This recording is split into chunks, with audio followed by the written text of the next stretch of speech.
For those wondering, the box is for show and tell. I cannot confirm or deny that it has anything to do with hockey. I was asked that once today, and I will leave it at that for now. But we might know that it may or may not have anything to do with hockey. Good morning, everybody. So this morning we're taking a break, as we do periodically, our break from Joshua. And this morning, I kind of got caught up in current events, if you will. So as most in here are familiar, there's a lot of different sporting events that are going on around the world right now. We've had Major League Soccer going on. We've got lacrosse. We've got the Copa America that just finished up recently. We've got the kickoff of the Summer Olympics. A little bit of controversy, I know, but we're not going to focus on that today. We're going to focus on something a little bit different. We've got baseball, basketball, lacrosse.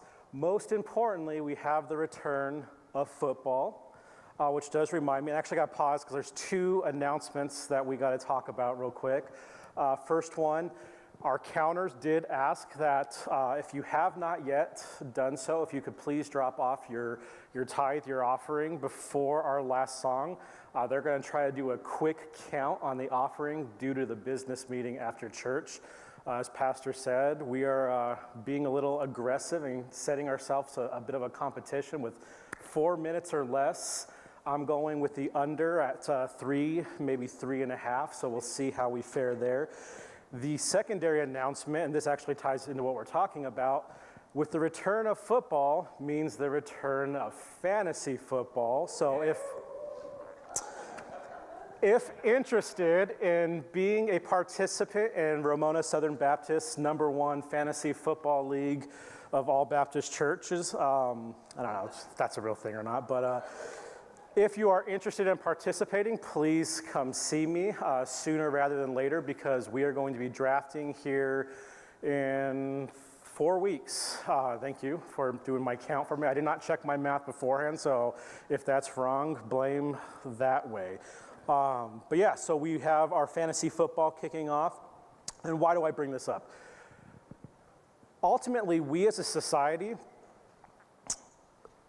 have a significant view. There's meaning to sports in society. And that's regardless of your stance, whether you're an athlete, maybe your athletic skills closer to a Pop-Tart more than it is Messi.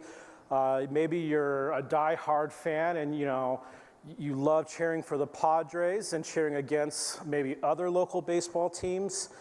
Or maybe you're not a fan of sports at all, but ultimately when it boils down to it, if you go to the root of what's going on, it's competition.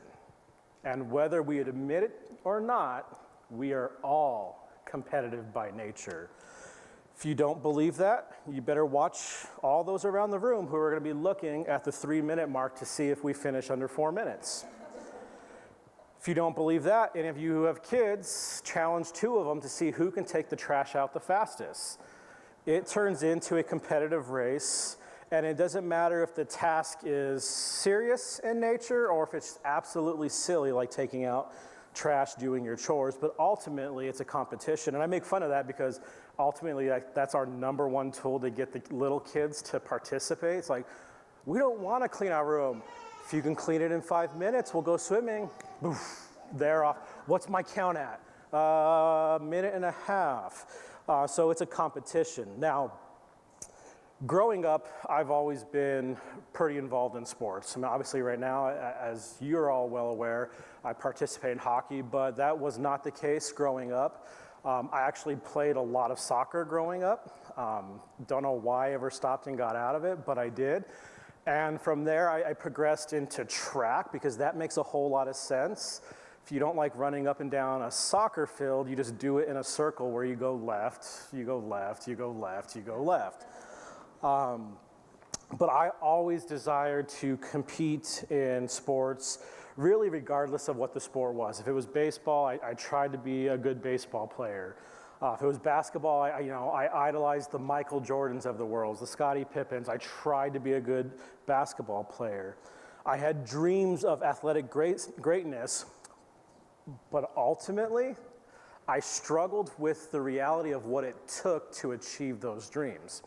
See, it's been noted by a lot of professional athletes that the way to be great at your sport is to put in nearly 10,000 hours or more of practice, of dedicated practice, of disciplined practice. Now, I know we have a lot of math scholars here, but for those of you who are not a math major, I did the math for you. So if you were to participate and do 8 hours of training out of that 10,000 hours, it would take you a total of 1,250 days to complete this 10,000 hours, or 3.5 years if doing it 7 days a week consistently.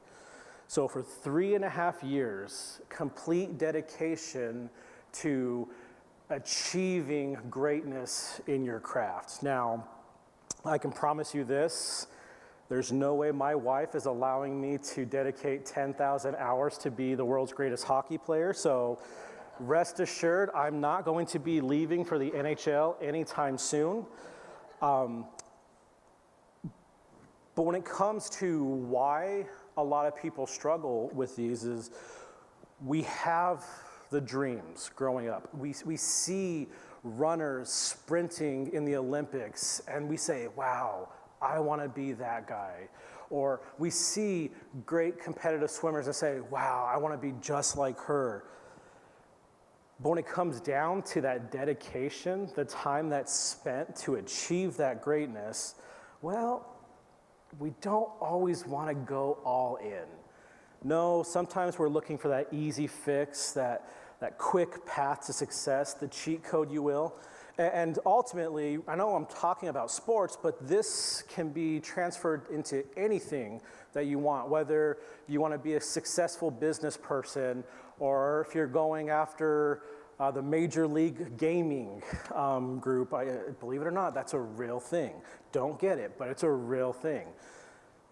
Anything you want to be great at, you cannot shortcut, yet oftentimes we're looking for the easy way out. We're looking for that cheat code. And why? Well, as much as we desire that greatness, is it something that's truly important to us?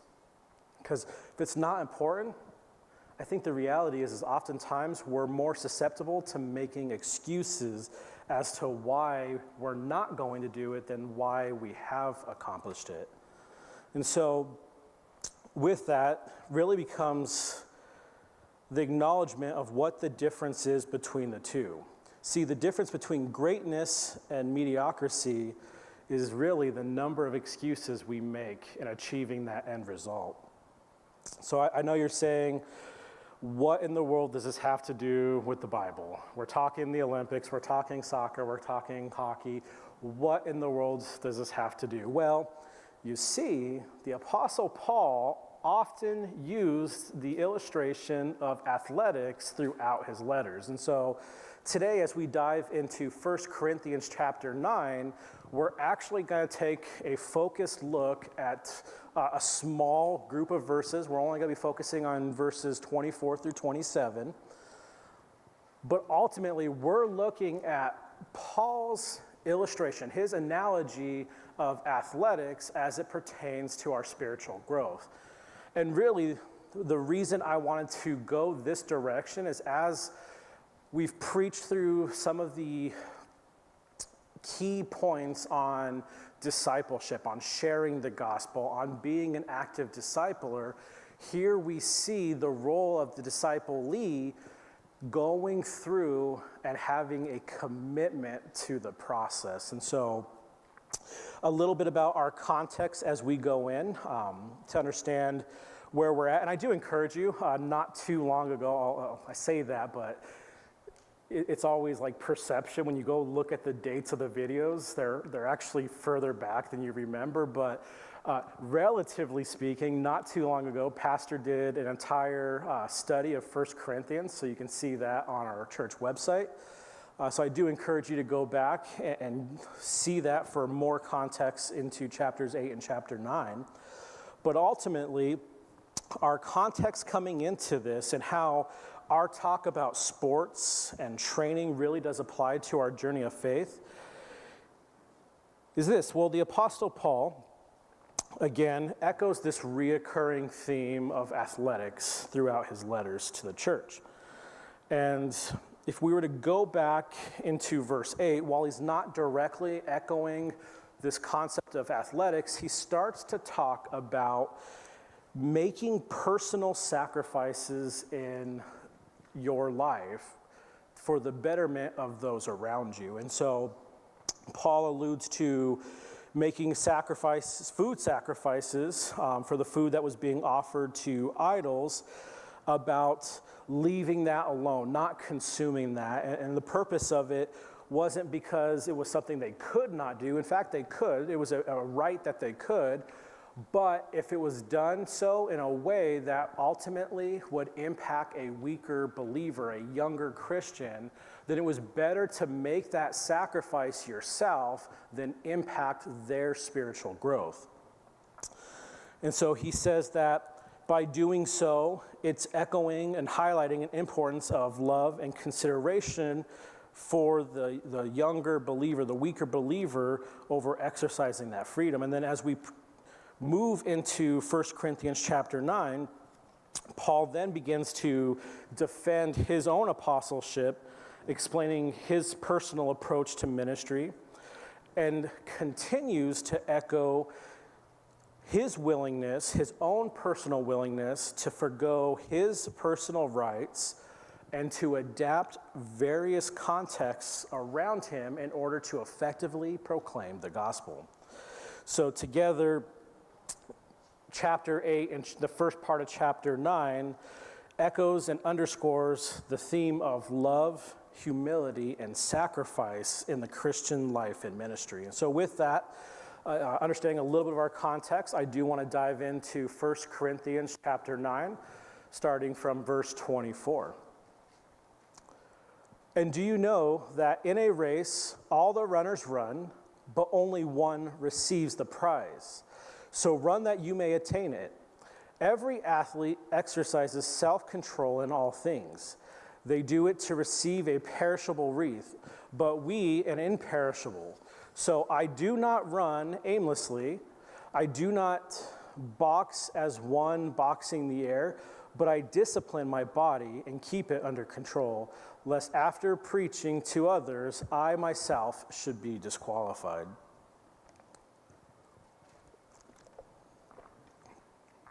So Paul here starts off the section, do you not know? Do you not know? And really what he's saying is,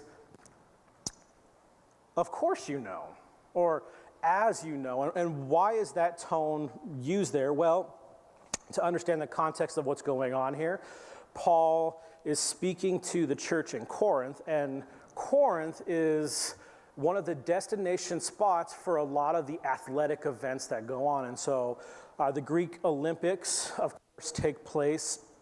And an athlete who is preparing for the Greek Olympics would ultimately start to begin his training for the better part of about 10 months, being prepared to race. Running was, the predominant event at that time. You didn't have a lot of the other events like we do today. You didn't have, skeet shooting and all the other cool activities, but really it was running. And so the individual training would begin training about 10 months back before the race would take place. And like any training program, as you would imagine, it was a very involved, very vigorous program that he would go, and it would take a lot of dedicated discipline.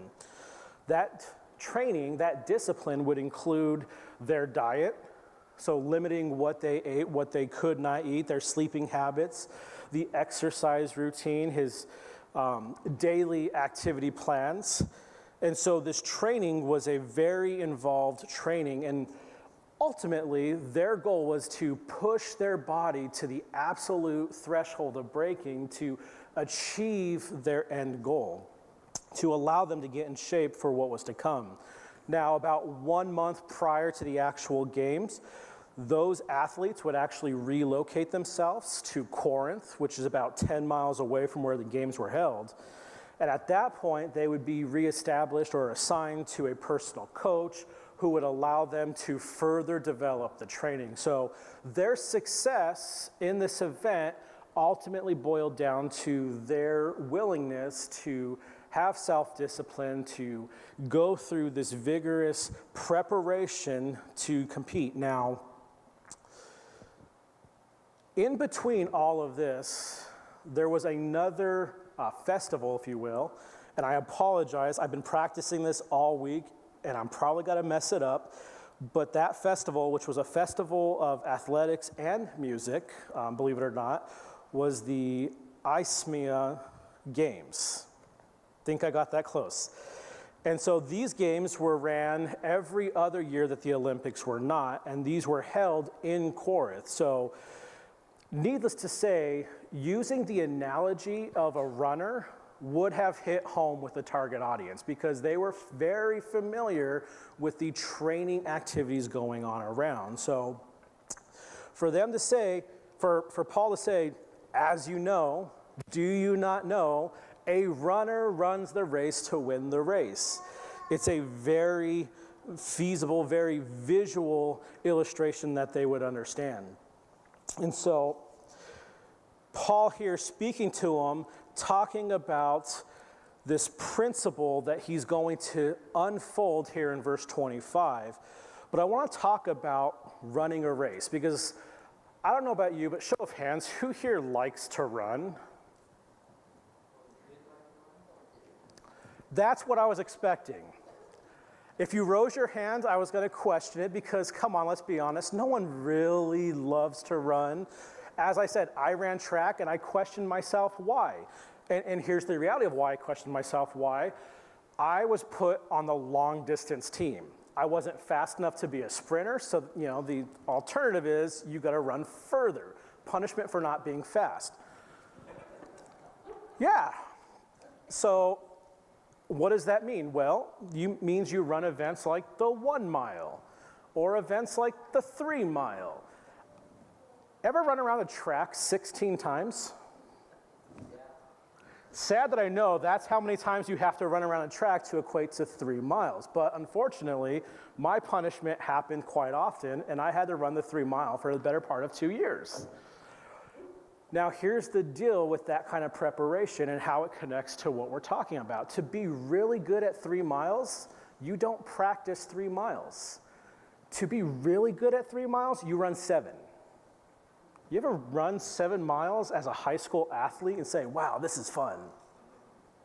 You ever run 7 miles as your friends are driving by to McDonald's? I have. I've sinned before and ran to McDonald's. That's a different story for a different time. But you have to go through a lot of training, a lot of discipline to be good at it. And so the reality to it, and why I kind of make light of that, is we all, whether we acknowledge it, whether we realize it, whether we like it, we all are running a race. But the race we're running is not a physical endurance race. We're not running the streets of Ramona. You can if you want. I see it early in the mornings. If you're going to do it in the summertime, I recommend early in the morning or late at night. It gets hot. But we all run a race. We run a race from the moment we put our trust and faith in Jesus Christ. And in that race, we are competing towards an end goal. And what Paul's saying here in this illustration is a runner will run a race for a prize. A runner has an objective, and they don't not run hard because they don't think they can't win. They all condition themselves to run as if they were going to win. So if that's the case for a runner, why would we not do the same as Christians? Why would we as believers not run our race with the objective to win that race. So from the moment we put our trust, the moment we put our faith in Jesus Christ, we begin to run our race. Now, as he continues into verse 25, he says, every athlete exercises self-control in all things. They do it to receive a perishable wreath, but we an imperishable wreath. Now, for this, I have a box to demonstrate an activity. As I said, it may or may not have to do with hockey, but let's find out. Why the box, you say? Well, I felt like this illustration was better visualized in person than on screen because, camera makes things look bigger. So, as I had mentioned, we're getting ready to start our fantasy football here at the church.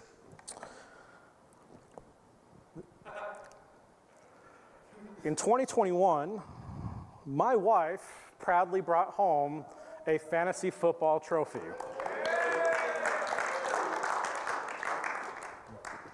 There's some nights I go to bed and this somehow gets onto my nightstand to remind me that I did not bring home a fantasy football trophy.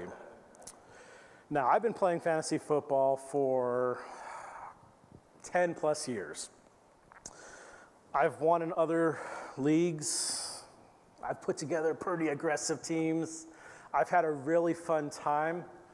So, you know what? Losing one to my wife, I can deal with that. 2023-24 season, one of 3 champions. We had a split team, which is why there's a weird number there, but my oldest daughter brings home a fantasy football trophy.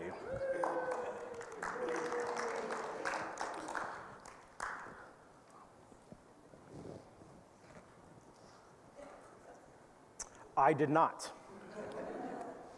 This also gets talked about often in the Salazar household. And why do I bring this up? Well, it's a friendly competition, yes. We have fun doing it. Is there some bragging? Absolutely.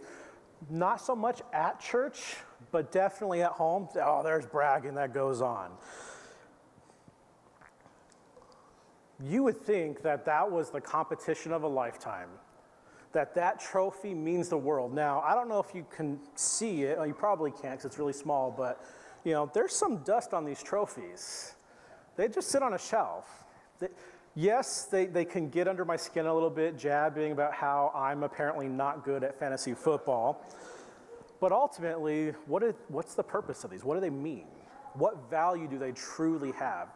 At the end of the day, I can put these in a box, put it on a shelf. No value in this trophy.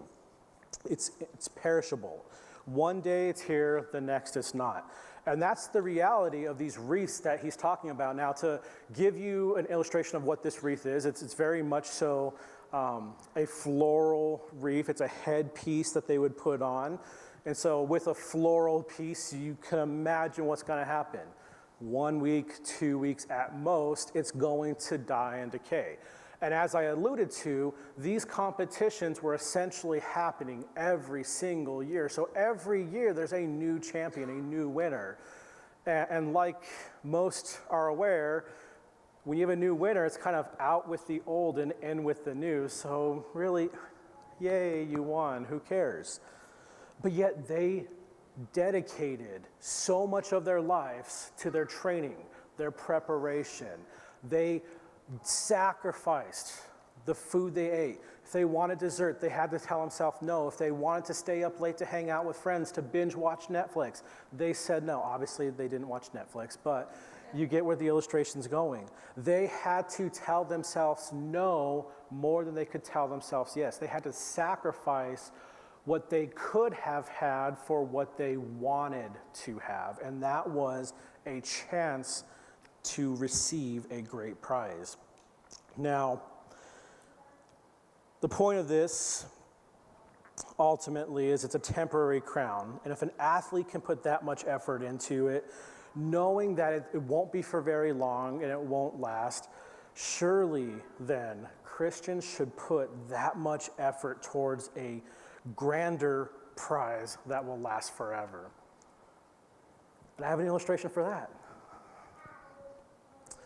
I couldn't bring a big box for just 2 trophies, right? So I get a lot of grief in my house because I apparently am not good at fantasy football. So every once in a while, I like to remind them that as much as they want to give me grief, my trophy's still bigger. This is my hockey team's trophy. We won our first season. Yay, it was really cool. It too has dust that sits around the corners. And ultimately, this visual is still the same. This trophy means absolutely nothing. We were through one season into the next, and the moment we started skating the next season, the trophy was worthless. But comparatively speaking, this trophy here, 1, looks a lot cooler. It does. 2, has a lot more meaning. It was hard work that was earned and just wasn't waiver wire players falling into your lap. And 3, this trophy represents in this illustration the prize that truly matters. And of course, ultimately for those who are just coming to Christ, who are receiving salvation through faith, the prize is that salvation. But for those of us who are walking the walk, who are running the race, what is our reward? Well, let's dive into that a little deeper. Verses 26 through 27. So I do not run aimlessly. I do not box as one beats the air, but I discipline my body and keep it under control, lest after preaching to others, I myself should be disqualified. So Paul here is alluding to what motivates him to run this race, what keeps him going. I've got to run 7 miles today, I'll run 10. I'm ready for the race. So what is it that motivates him? Now, this part here, I would say really speaks to disciplining yourself in such a manner that you're training yourself, you're participating in this race like a champion who refuses to lose. There was a motivational speaker, and I apologize, I don't remember his name, but I remember the story he told. And it was about a businessman, an older gentleman, who was very successful. And there was this younger kid, this young man who recognized this older man's success and really wanted to understand, what are your secrets to be successful? And so he kind of conjures up the guts to go ask him, will you tell me your secret? And to his surprise, the old gentleman said, absolutely. Meet me at the beach tomorrow morning. It's a little bit of an odd place to talk business, but okay, so he gets up 6 a.m., he's on the beach. Now, mind you, he's a businessman at heart, this young man, so he's fully dressed up in his suit and tie, and he walks to the beach, and the old man's just standing there, sees him, welcomes him, and then walks into the ocean. Young man's like, what is going on with this guy? This is absolutely weird. Old man gestures, come here. He hesitates, but eventually starts to walk into the ocean. Kind of stops when he gets to his knees. It's like, what is this about? Like, why are we walking into the water? He says, come here. And eventually walks up to his waist. Now he's questioning, I think I asked the wrong guy. Maybe this is not who I thought it was, and I should just get out of here. There's no way this guy is successful. Businessman says, do you want the keys to success? Yeah, I really do. So he walks out further. At this point, he's now shoulder height in water, in the ocean. Doesn't know what to think, doesn't know what to believe at this point. Just at that moment, the old man grabs his head and takes him underwater. The young man starts splashing around, fighting, trying to hit him off, comes up for air, goes back down, keeps fighting. Eventually, the older man lets him up, begins to walk back to the shore. The young man follows him. When he gets there, asks, what was that all about? This was the old man's response. in that moment, what was the only thing that mattered to you? And the young man said, my need to survive. My goal was to breathe air again. How bad did you want it, he asked him. It was all that mattered.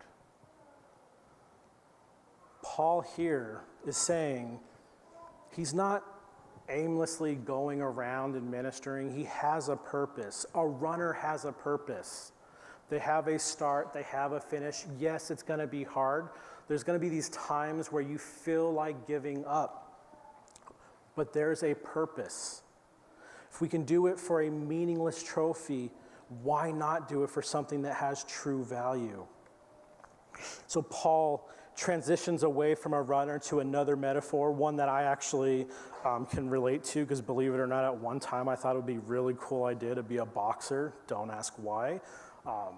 But I did, and so I've experienced what Paul says here, that he's not one who beats on the air.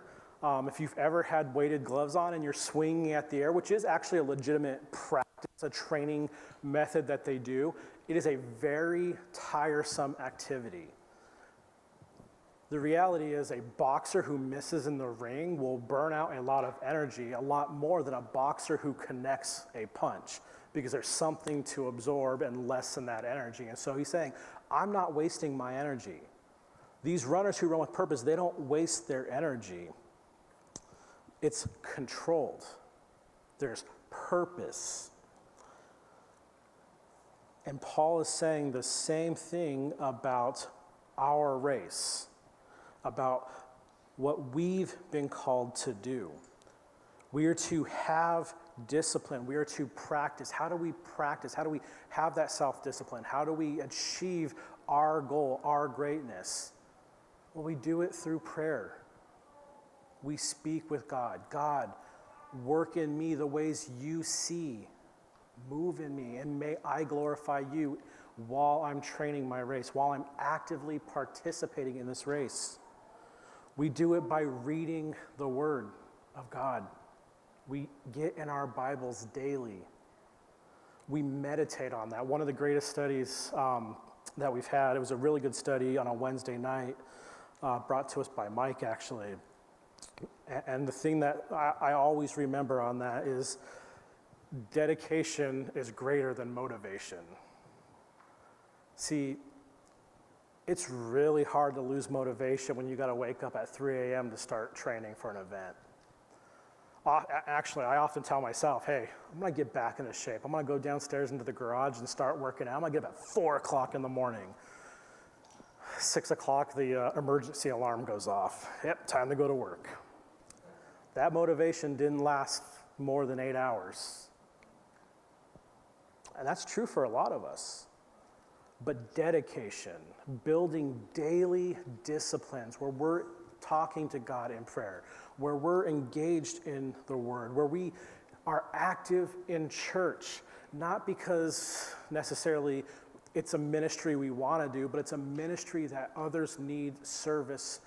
We go and we participate in that for the greater good. Again, Paul led into the saying, sometimes we have to sacrifice our own personal desires for what's better for those in need. It's a purpose within control.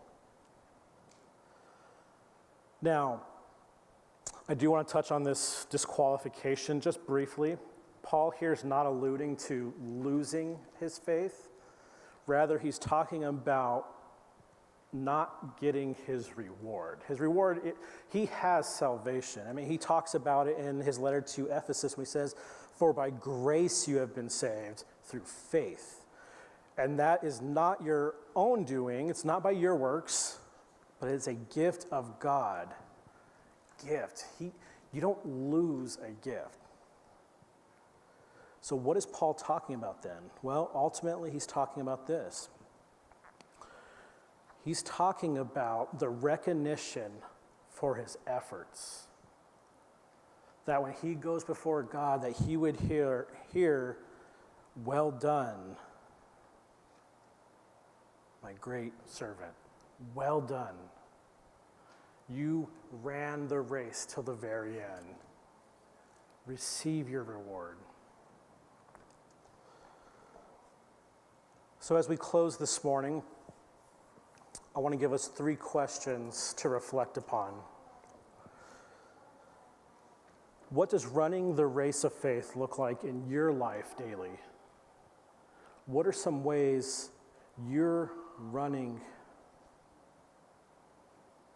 How can you incorporate more discipline, more intentionality in your spiritual practices? And in what areas do you need to exercise more self-control in order to avoid disqualification? Paul's message again was very clear. It's not if you run a race, it's as you are actively running the race now. Be intentional. Don't lose sight, don't lose hope because you didn't achieve a meaningless prize, but keep sight on the grand prize to come. Persevere through the challenges and the obstacles and keep running. Amen.